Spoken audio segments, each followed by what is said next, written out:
আসসালামু আলাইকুম প্রিয় ভিউয়ার্স, আজ পবিত্র ঈদুল আজহা। সকলের প্রতি রইল ঈদুল আজহার শুভেচ্ছা অভিনন্দন। যেহেতু ঈদের নামাজ পড়তে যাওয়ার আগে একটু মিষ্টি মুখ করে যেতে হয়, তাই ঘরের ভিতরে যত প্রকার সেমাই রান্না করেছে তাই সবগুলোকে আমি একটু টেস্ট করে নামাজের জন্য প্রস্তুতি নিচ্ছি। আপনারাও তাই করবেন আশা করি। আমাদের গরুটাকে সকাল ভোরেই গোসল করানো হয়েছে, কারণ আমরা নামাজ পড়ে এসেই তাকে কোরবানির জন্য প্রস্তুত করব। কারণ কোরবানির কোনো কিছুই আমি আপনাদেরকে দেখাবো না, এই কারণে যে এই কোরবানির কোনো রক্ত প্লাস কাটাকুটি দেখলে ফেসবুক অবশ্যই রিয়েকশন দিয়ে দেবে। যেহেতু আমার পেজটি নতুন, তাই আমি কোনো রিস্ক দিতে চাচ্ছি না। আমাদের বাড়ির পাশে একটি গরু দেখেন কত বিশাল, মনে খুব আনচাল যে কবে এই ধরনের গরু কোরবানি দেব। দেখ আল্লাহ তাআলা অবশ্যই আশা পূরণ করবে। আমাদের কোরবানি দেওয়া শেষ, এখন আমি প্রস্তুতি নিচ্ছি আমার গন্তব্যের উদ্দেশ্যে রওনা দেওয়ার জন্য। যেহেতু ঈদ উপলক্ষে সবাই ছুটিতে আছে, চাই রাস্তা পুরো ফাঁকা, কোনো রিক্সা পাচ্ছিলাম না। একজন মুরব্বীকে দেখলাম, আমার খুব খারাপ লেগেছে ওনার রিক্সায় উঠতে।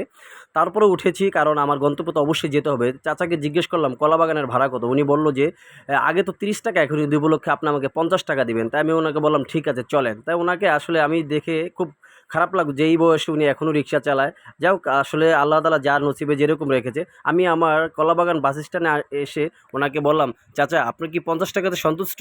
বলেছে হ্যাঁ বাবা 50 টাকা। ওনাকে আমি আরও 10 টাকা বাড়িয়ে দিয়েছি। উনি বাড়িয়ে দেওয়ার পরে উনি খুশি হয়েছে। আসলে আমার সামর্থ্য যতটুকু ছিল ততটুকু আমি দিয়েছি, আমার কাছে অতটুকু ছিল না।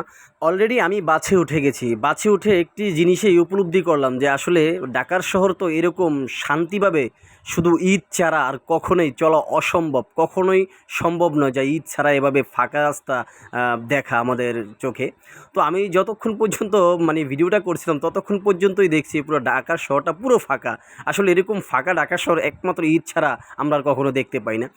গাবতলী বাস স্ট্যান্ডে এসে দেখলাম কিছুটা বাস দাঁড়িয়ে আছে কিছু যাত্রীকে নেওয়ার জন্য। কেননা আমরা অনেকেই ঈদের পরে ঢাকা থেকে গরুর মাংস নিয়ে আত্মীয়স্বজনের জন্য বাড়ির উদ্দেশ্যে রওনা দেই। তাই কিছু বাস ওই জায়গায় যাত্রীদেরকে নেওয়ার জন্য দাঁড়িয়ে আছে। তো দেখলাম যে এখানে হালকা একটু জ্যাম লেগেছে। আবার ২ মিনিট পরে জ্যাম কেটে গেছে। ঠিক আমাদের গাড়ি আবার সাভারের উদ্দেশ্যে রওনা দিয়েছে।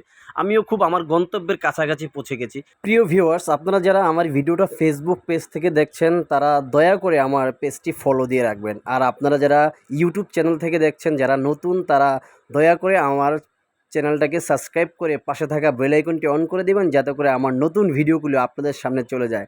আপনাদের সকলের সুস্বাস্থ্য কামনা করে আজকের মতো আমার ভিডিওটা এখানে শেষ করছি। সকলকে আবারও ঈদুল আজহার শুভেচ্ছা। আল্লাহ হাফেজ।